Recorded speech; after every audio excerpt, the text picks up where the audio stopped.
Hey everyone, Kent Mills, Communications Chair. Just wanted to say thank you again for coming on to the chat, coming on to our May General Body meeting. We have a great lineup for you in terms of insightful, powerful speakers that are going to be talking about human resources and finding that new job. I'm just going to talk a little bit about our moderator, who is Courtney Jackson. She is a graduate from Wellesley College, class of 2015, and she holds a Bachelor's of Arts degree in Africana Studies and Economics.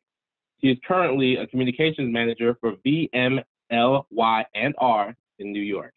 Courtney's background is in developing communications in nonprofit and corporate settings, and she is passionate about helping people make valuable interpersonal connections. Courtney is a member of the New York Urban League Young Professionals and one of my best members of the Communications Committee, and she is also a member of the Nassau Alumni Chapter of Delta Sigma Theta Sorority Incorporated. So I'm going to turn it over to our moderator, Courtney Jackson. Thank you, Kent, and welcome again, everyone. Very excited about this panel. We have a great group of leaders and experts in the coaching and human resources industry. They're here to prepare you for job opportunities and career changes during these uncertain times. So I'd like to introduce our panelists. Our first panelist, Mary Davids, is the owner of D&M Consulting Services, LLC, a career and brand strategy development firm created to help ambitious entrepreneurs, business professionals, and experts just like you. She specializes in helping you send a clear message about your value and land new opportunities. Mary holds a bachelor's degree in business management and a master's degree in human resources management from Nova Southeastern University. Mary is a member of the Broward County Alumni Chapter of Delta Sigma Theta Sorority Incorporated, and she was most recently recognized by Legacy Magazine as one of their most influential and prominent Black women in business and industry. In sum, Mary's on a mission to help people become their best selves by delivering brand excellence consistently, confidently, and courageously. Our second panelist, Kenneth Johnson, is the president of East Coast Executives, a leading diversity recruitment firm. Kenneth is a Forbes career coach and was selected by Black Enterprise Magazine as BE Modern Man in the inaugural class. Kenneth Johnson is a TEDx speaker, organizer of TEDx Harlem, Google Learning Center, New York City facilitator, and serves as the diversity recruitment consultant at the New York Urban League.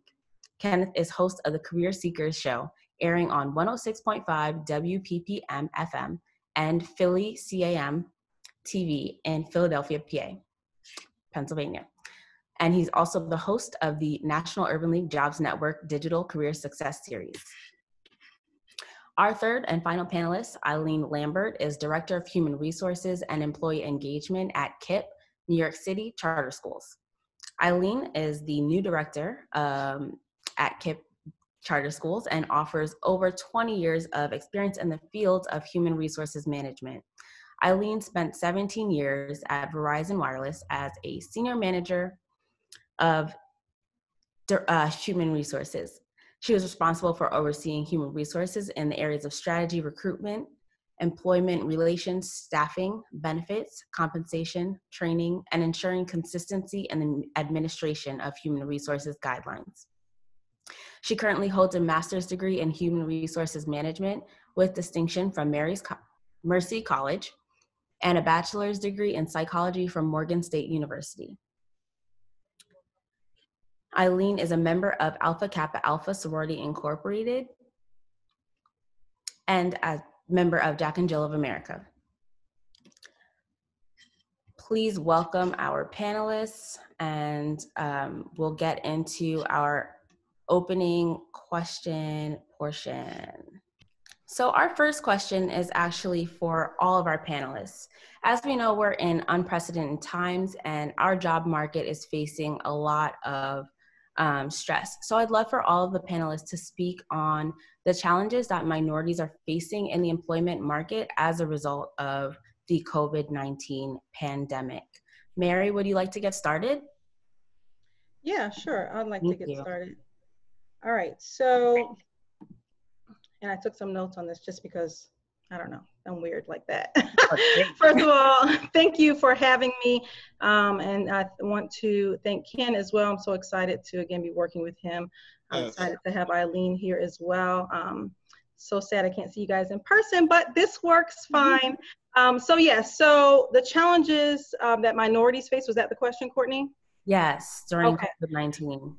So I think that depends on your level of hierarchy. Of course, we know a lot of minorities happen to be in that essential jobs lane right now, which has harmed our community significantly because they're exposed greatly to this virus. And unfortunately, a lot of our people have been affected by this in a tragic way. So I think it depends on your level of hierarchy. If you're in an essential role right now, then of course, that's a challenge for you because now you have to choose between having that paycheck and then, your life pretty much. And that's the hardship right now. But I think becoming employed after the pandemic is something that, in my opinion, may end up benefiting minorities in a better way because minorities are still underpaid.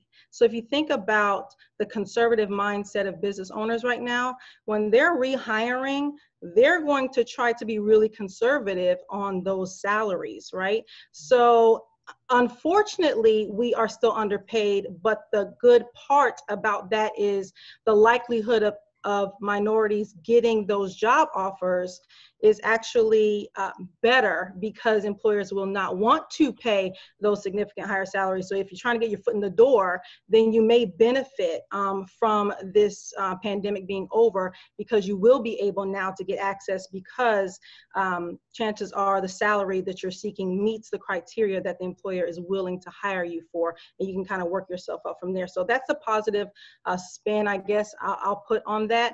I wouldn't say it's all negative. It's unfortunate, but I do see an opportunity for minorities to leverage that hardship that we're already facing when they get back into the job market. That's really great insight. Thank you so much, Mary. Kenneth, did you want to contribute as well from your perspective? Yeah, sure. I'd like to kind of mirror and echo some of the stuff that Mary spoke about. Just initially, you always think that, just from the perspective, if we're talking about minorities as a whole, and let's just kind of drill down, if we're talking about Black people, we hold a lot of the essential roles. So automatically, we're going to be affected by COVID and things of that nature. Anything, we're always like out front and front facing. There's a McKinsey study that even speaks about how automation in itself will affect African-American males more than any other segment of the population. And I think as we kind of move rapidly into the role of not kind of being front-facing, that just means automation is going to play a bigger role in the new economy and the new normal. But to put a positive spin on it, and Mary, I appreciate what you added there. I thought it was exceptional. And let me start here as well. Pleasure working and seeing you. I haven't seen you since National Conference. We've done 3 of them. Thanks to Miss Wanda Jackson and the team at the National Urban League. So we've done 3 of these. I've done 3 of these with Mary. Eileen, pleasure meeting you as well. Looking forward to kind of hearing your input here. But so there's a twist to this, right? And it's something as a recruiter that I've kind of had to really take a deep dive in as a diversity recruiter. Here's the thing. Because people are becoming more comfortable with hiring people in remote roles, I think it's opened up the opportunities. You don't have to work for a company that's in Manhattan. You can live in Harlem and be working for a company in LA without having to move. Or you could be in the middle of the country. You could be in Milwaukee. I know my man is on here from Milwaukee, but you can be in Milwaukee and work a role in New York just because people are going to be much more comfortable exploring remote opportunities on both sides of the fence, candidate and employer. So I think, when you look at just the New York Urban League young professionals and the wealth of talent that's in the room, I've spoken intimately with New York Urban League CEO and President Arva Rice just about the talent that's in the young professionals. And wow, now we've opened up the floodgates. They don't have to look singular for opportunities in New York City. They can look at opportunities around the country, maybe even around the world right now, and really get a look. So I think just to put a positive on it, I don't like honing in on the negatives, but the positive is that I think maybe more employment opportunities may open up for people that have done the pre-work, that have the education, that have the skill sets that make them attractive and to make them be able to add value in any situation. So that's the positive from my end. For sure. Love that. Eileen, definitely would love to hear your perspective as well on the challenges that minorities are facing, but also feel free to give that positive spin. I love what our panelists have done so far.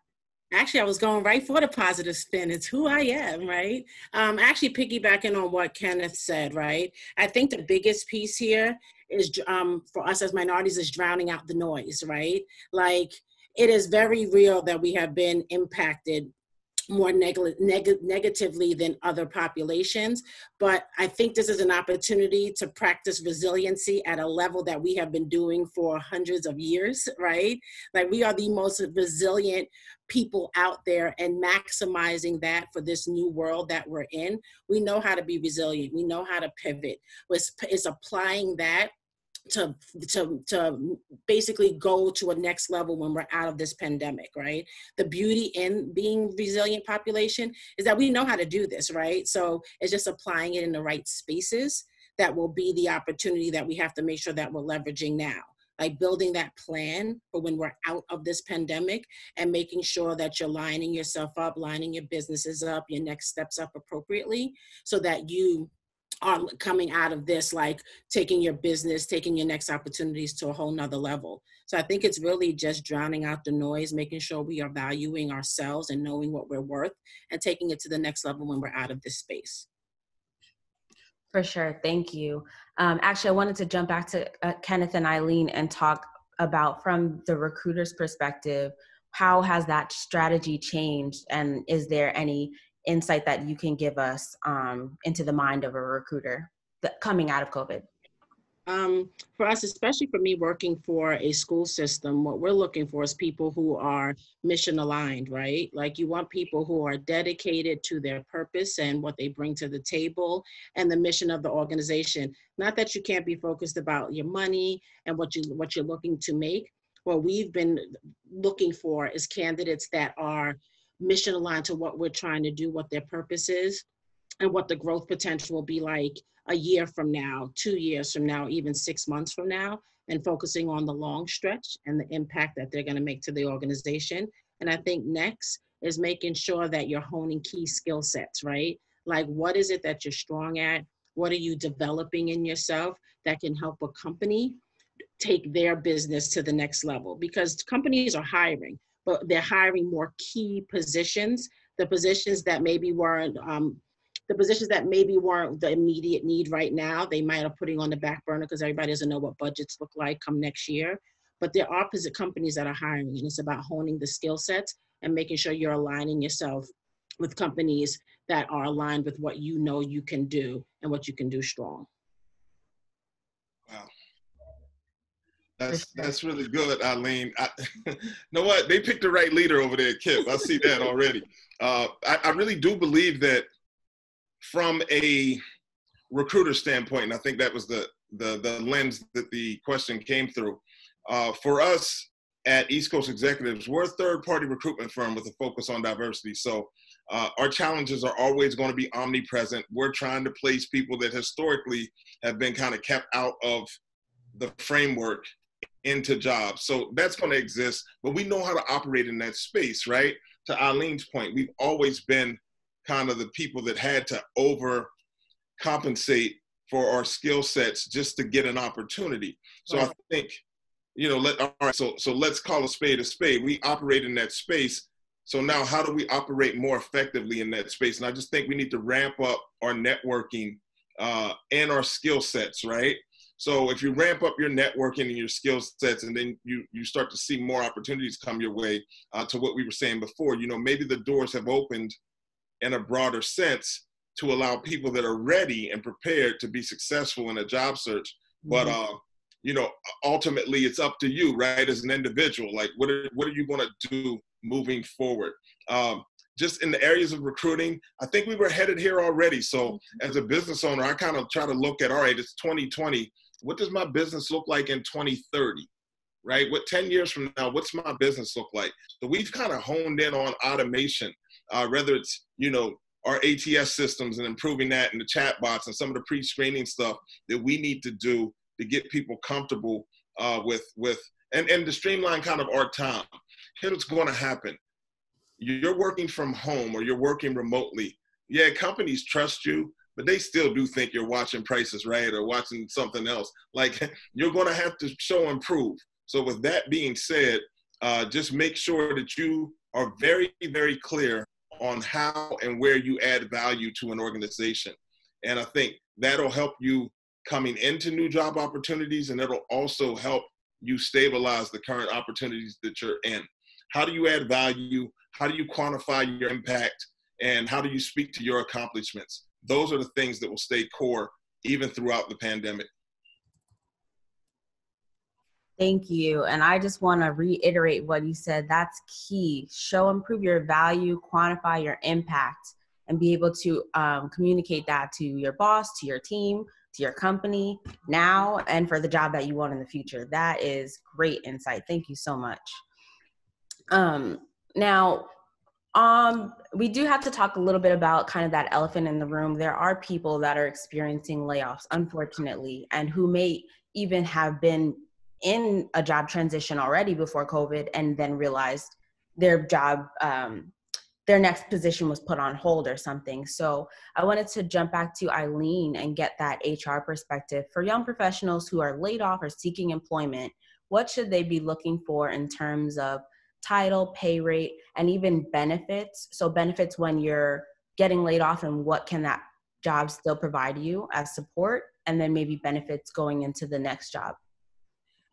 First, I think it's still go for the jobs and ask for your worth, right? Like, I wouldn't say go ask for less, right? What's your worth? Know your worth, know what positions are paying, still do your research and ask for what you want.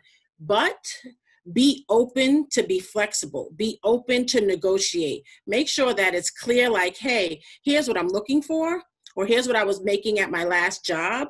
However, I'm open because this opportunity is amazing, right? So I'm open to a conversation about what this position is paying, what you could afford to pay. Don't close yourself off to a number, because you don't know what other opportunities can present itself at a particular organization. It might take a year to get there. It could take 6 months to get there. It's just about knowing your worth. Still ask for what you want, but just make sure it's very clear that you're flexible if you're flexible, right? And then it might be moments where you have to say, if I'm not making this right now, what means most to me? Do I know that I have the potential to get back to the earning potential, the earning number that I was at in a year or two? But this opportunity is going to afford me a certain skill set, exposure to a certain community. By being in this role, I'm going to gain X, Y, Z. So it might be worth the hit to take a pay cut, or you might be surprised. Companies are still paying the value of jobs. What companies are doing different is they might have had 20 openings, right? And then they decide to scale down to 10 critical openings. So they're still paying the value of those 10 critical openings because they were able to fund them by not hiring in these other areas. Benefits kind of is an interesting thing with every company. If you're in the not-for-profit space versus corporate America, benefits get dictated by size of company, what one company is able to offset for their employees. It's important. I wouldn't fully hang your hat on like every little line item of what a company is offering. What benefits are important to you? You know, and is this a benefit that if this company doesn't have it, does that mean you're not going to take the job? So what's your negotiable versus your non-negotiable? Obviously, like, you need medical coverage, dental coverage, things like that are staples, but you have to really think about what's most important to you. Don't get caught up on every single line item of a benefit plan right now. That's really great insight. Thank you so much. And then I wanted to also talk about kind of like that gap in your resume when you're dealing with the layoff. And this is a question for all the panelists, but I'd love to start with Mary. One, talking about building that confidence after you've been laid off. How do you approach that? How do you approach it in an interview? Maybe even in networking? Of course, people always say, you know, I'm between jobs, or I'm looking for a new opportunity, but what's the best way to approach that? I think the advantage here in that, which can kind of ease that nervousness or lack of confidence, is everyone is dealing with this. So it's not something that's just affecting you. And because you know that, that point is easy for people to bring up, right? So you can just say, I was affected by the corona, the layoffs or the furloughs or whatever. I was affected by that during this time. So right away, I wouldn't imagine any employer not understanding that that's going to be present in a lot of applicants. So that's something I think that should ease any nervousness anyone has about, oh, how do I explain the gap? One thing I will note is that as we go along and normalcy begins to pick back up, it is crucial that you don't forget this time, right? So 3 years from now, 5 years from now, and that gap is there and you're looking for employment down the line, don't forget to make a note, as to, okay, this is what was happening during that time. Did I take a certification course? Did I, build a skill during that time period? The most important thing I'll say for a lot of my clients that I work with when they're questioning about that gap and how do they approach it in an interview setting, make sure that you're conscious of continuing to build your skill during the time that you're not working for someone. And that's something that people often miss. Oh, they're just job searching versus continuing to build a skill. How do we continue to build skill if we don't have a job? Well, that's what volunteerism comes to play. That's when taking additional courses or, volunteering for your community in some way. Do something in the time period that can show your network of what the value you can bring, even if it's just sharing what you know. Of course, we're virtually doing everything now, right? So why wouldn't it be okay for you to share what you know, what you've learned in your industry while you're not working at this time? So that's the best advice I would give, is to lean on the common element, which is that everyone's affected by this pandemic. And I'm sure the conversation will be much smoother because I'm sure your employer has their own story of how the pandemic has affected their workplace or themselves personally. Thanks so much. I love that saying. Volunteerism and just sharing what you know are great ways to take advantage of this time, because some people get caught up in, do I have the money for a course, or is there an opportunity for me to level up and figure out what my skills are? But don't forget that you already have skills. Especially if you've already been in a job, you have some knowledge of something. And National Urban League Young Professionals even is a great place to share your knowledge with people and get out there, connect, and take advantage of a meeting like this to show your knowledge to someone. And next thing you know, you might have an opportunity. And to add to that, most employers love to see where someone just did something different, like that, like they took that initiative and was like, I wasn't working for 6 months, but here's what I did. I taught a webinar for my, sororities chapter. I did this. I helped. Some of the parents in my community were struggling with homeschooling. And so what I did was I built this. You showed a capacity to do certain things when you didn't have to. And you could, employers will see how you would apply that in a world. Like if you did that for free, imagine what you would do if I paid you for it, right? So companies love to see where someone took that initiative and just did something out the kindness of their heart. And for sure. I think also, and Eileen, I'm in 100% agreement, but I think also, acknowledge what it is, right? Be transparent. You were out of work or you were in your job search for whatever reason. So in this case, it's the pandemic, right? And to Mary's point, you're not the only person. It's unprecedented numbers of people that have been laid off, maybe even the person that you're speaking to about the opportunity, right? But I think one way to kind of leverage it, and this isn't just in this particular instance, but I think a way to leverage it. So an example would be, I had some time off. It was a very, very powerful time in my life because it gave me a chance to think about the direction that I wanted to go in. So historically, I haven't been comfortable with my public speaking abilities, right? So I took that time to enroll in a Toastmasters course, and I became much more comfortable speaking in public, and I plan on bringing that skill set to my new employer. But whatever it is, and I know, Courtney, you spoke about people having the financial wherewithal to be able to like take courses and everything, there's a ton of free stuff out here as well. You just need to position it and be comfortable speaking about it, whether it's, you know, GCF Learn Free or whatever platform you're working with, or to your point, taking advantage of opportunities like this through the New York Urban League Young Professionals. The New York Urban League in general, we do something every week to support career seekers, right? So even if it's that and kind of following through on some of those things, but you can just build that you weren't just sitting at home doing nothing.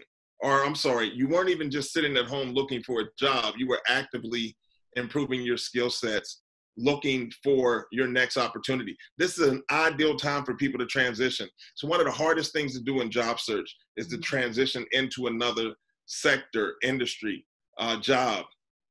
This is a great time to do it because you can just kind of be transparent in the fact that, hey, listen, life changed a lot over this pandemic. I had 6 weeks where I was sitting at home thinking about what I wanted to do next. So I just went back to what I've always wanted to do, and that's why I'm here. And with that, and I think we'll go there maybe further on in the discussion, but it's about networking strategically to find those opportunities as well. Mm-hmm. Yes, it definitely is. I wanted to pivot the conversation a little bit because I know that we have some people in our chapter in general, young professionals, who are parents. And I wanted to know, for all the panelists, do you have any specific insight for how the job market might affect job seekers who are parents, and especially if they're experiencing right now their students out of school? And maybe this will be a good one for Eileen, especially because you work in a school setting, so you might have some insight on like how parents are experiencing COVID.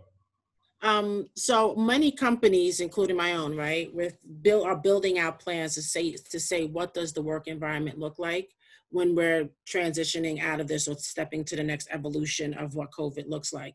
So, and so companies are still figuring this out, right? Because you can't have a return to work plan without factoring in your staff who has children or significant others who might be essential workers or also have to manage through their own, job requirements and days they may have to go into the office or work remote. So I think it's really just asking the question and being transparent about what does the work schedule look like? What does flexibility look like? Don't close yourself off to the opportunity because organizations are still just figuring this out. And it doesn't mean that someone won't get an opportunity. I think it's just asking the right questions. And then on the back end, you can figure out how you would make it work. We still don't know, right? Like we're still entering the summer stages. We still don't even know what school looks like come September. I think most companies are planning for like, what does a virtual space look like? What positions have to be in the office? What positions can be remote? For us, is thinking about the roles that we do right now. Is this a job that can be done remotely? And making sure you're showing your boss that in this time, I am rocking out, I'm giving 150%. So your boss doesn't care if you ever step back into that office, right? You almost want to put your companies in positions to maybe rework their plan based on how their employees are showing up, right? So companies who traditionally didn't even have work from home plans, are building them now, have had a harder ramp up. But now they're looking at it like, what if for my company to float, I have to keep a remote plan? Who's functioning well in that remote environment?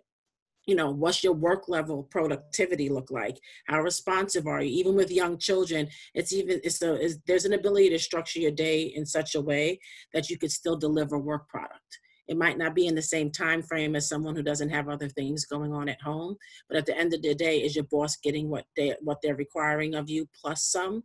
And those are the things that employers are going to look for. And the hope is that companies are going to structure their new work environment post-COVID in a way that aligns and meets the needs of their staff. The way we've done business before, every organization has to blow that model up and figure out how to make it work for this world moving forward. And I think you might find that a lot of companies will thrive better in this virtual space because there'll be some overhead costs that are eliminated, like productivity does increase because staff is online more, being home and not having to worry about commute. So there's a value add for companies thinking about or rethinking about what their work-life plan, remote work plan looks like, which will benefit parents in the long run. Thank you. That's really great to consider for anyone even looking to start family planning for the future. How can you work your remote work situation? So I wanted to jump back to Kenneth and talk a little bit more about networking during this time. You had mentioned that this is a great time to network.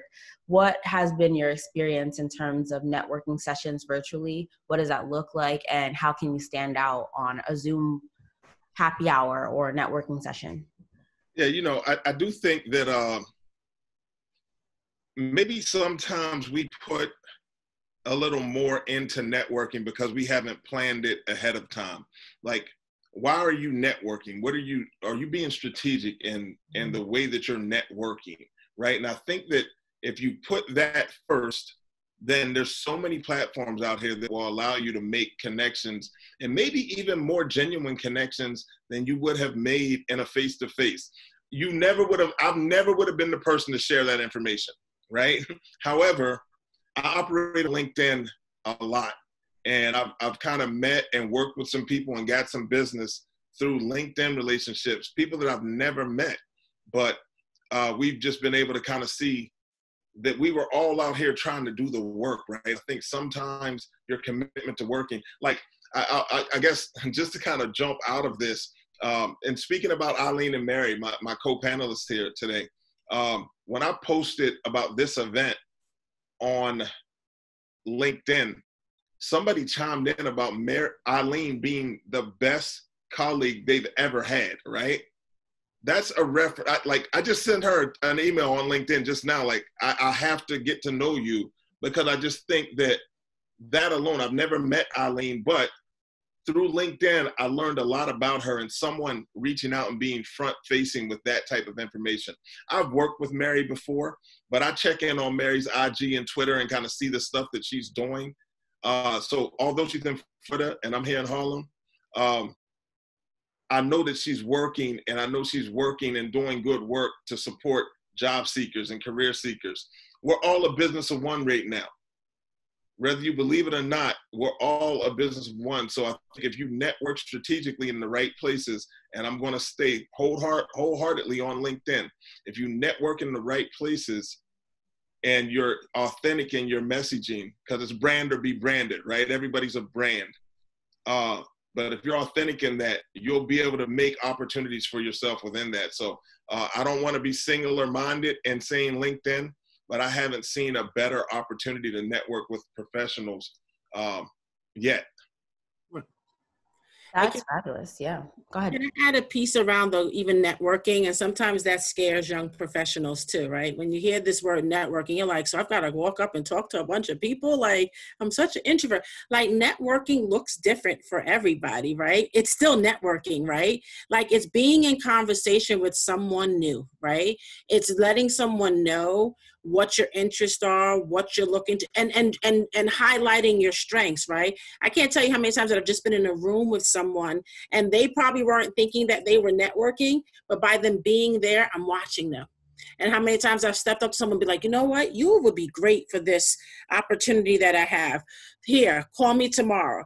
That doesn't happen all the time. Like, that happens actually all the time. It doesn't happen that exact way all the time, right? It happens so many different ways. So it's important just in that space of networking that Ken's talking about.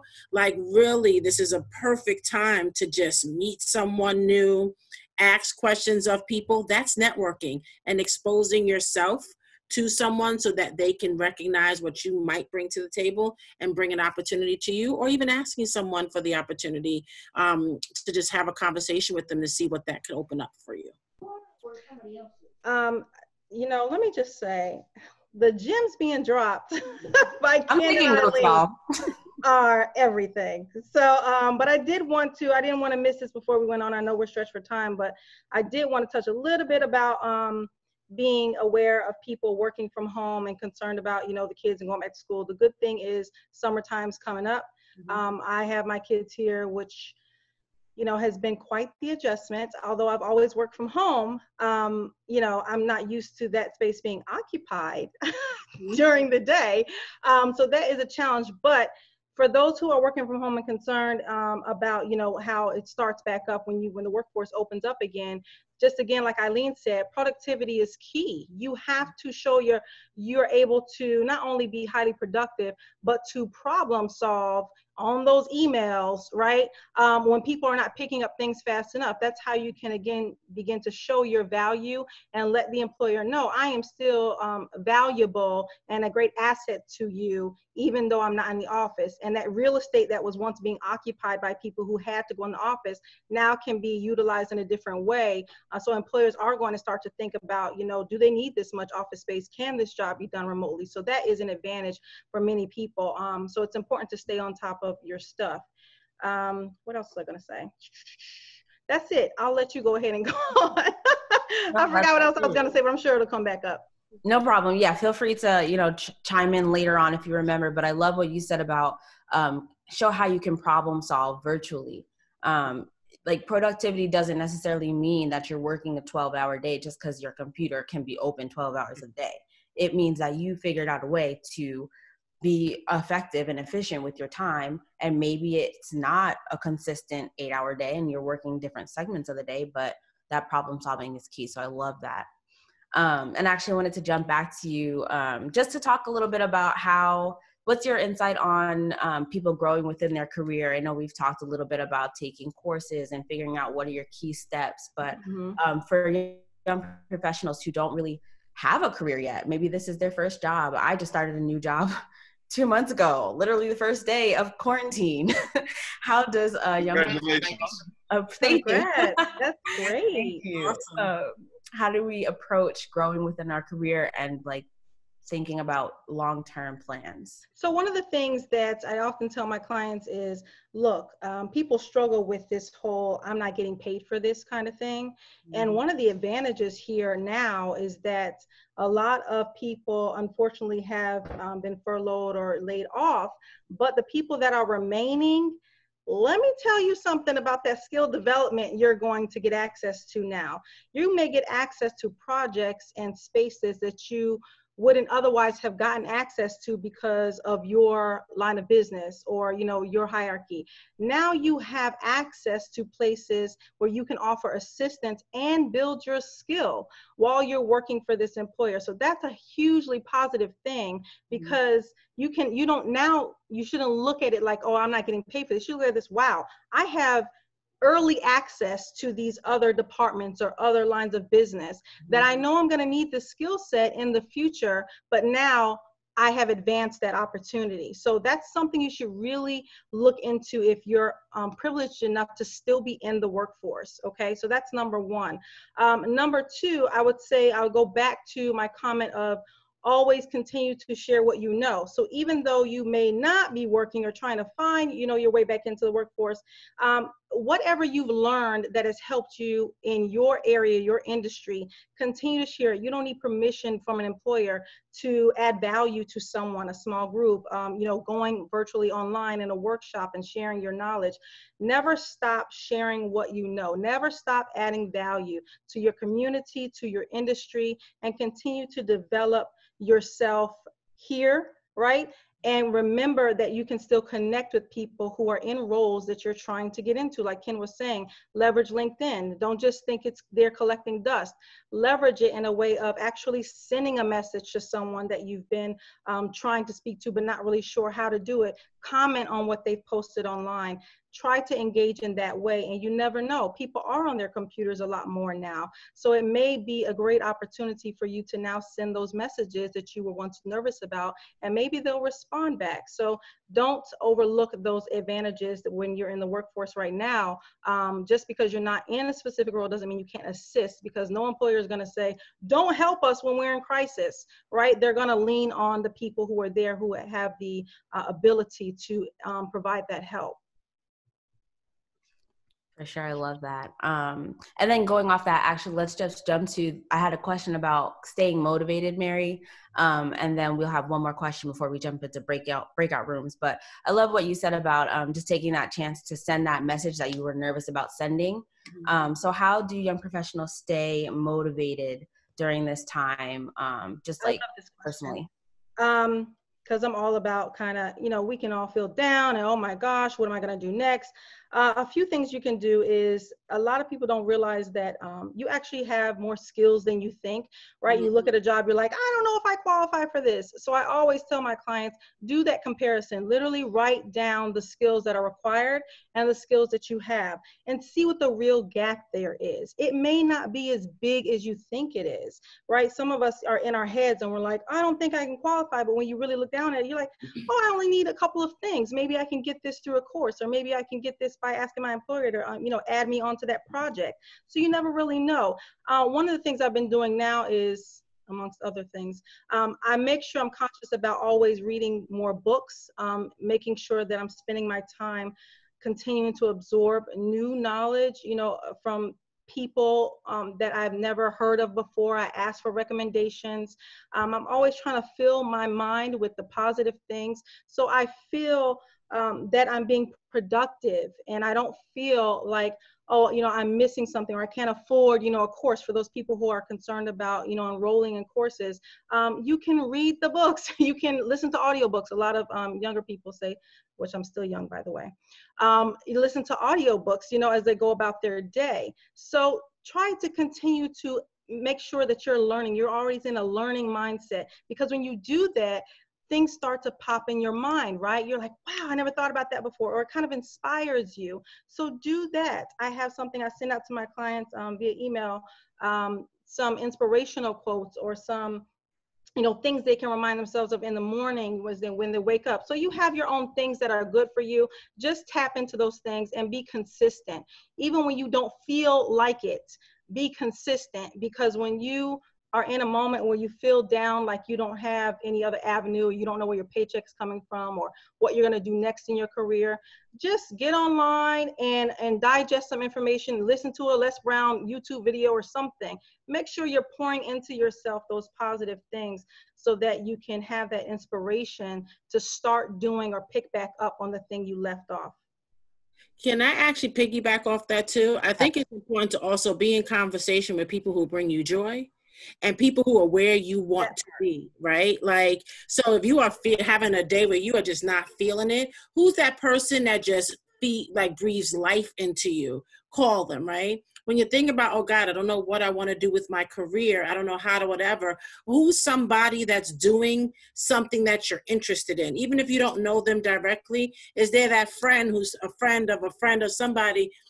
Like, how can you connect with someone who is doing what you want to do, just to have a conversation, pick their brain? You'd be surprised that sometimes even just hearing someone's story, they might breathe something into you that you're like, oh my gosh, wait a minute. So you started as a what? Like, oh, wait a minute, you feel the way I feel? Like, how do you get past it? Somebody might just give you this nugget at the right time and at the right moment. So when you are in a space, be in conversation and in spaces with people that can feed your spirit and your soul. And on the flip side, be that to someone else, right? You can't always suck from somebody and not give that energy back when it's needed. It's cyclical, but just make sure you're getting life where you know you can thrive, like when you know from people who you know can feed you when you need those moments. Well, speaking of those moments, tomorrow at noon, I'm self-promoting right now, but I'm doing it for the National Urban League. We got the Digital Career Success Series tomorrow with Erica Broadwater. She'll be our guest. She's the president of she's national president of the National Association of African Americans in Human Resources. And if you want to check that out, it's the Digital Career Success Series, UL Jobs Network.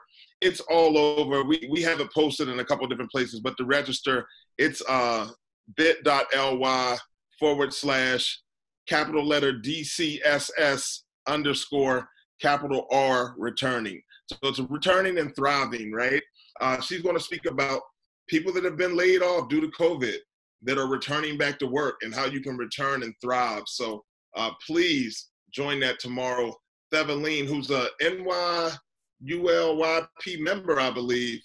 She's the person that's kind of the producer behind that. I'm the host, but it'll be a great event tomorrow. 12 o'clock. I think that flyer is on your website, right? On this current website. Yeah, it should be. But I'll share it. If anybody wants to get that information, connect with me on LinkedIn. this evening, and I'll definitely be sharing the information. Yes, Ken actually just shared that in the chat. Thanks so much, Ken. So if you guys want to RSVP for that, you can just click the link in the chat right now to open that. So we have 1 minute, and we're actually going to be pushing everyone into their breakout rooms.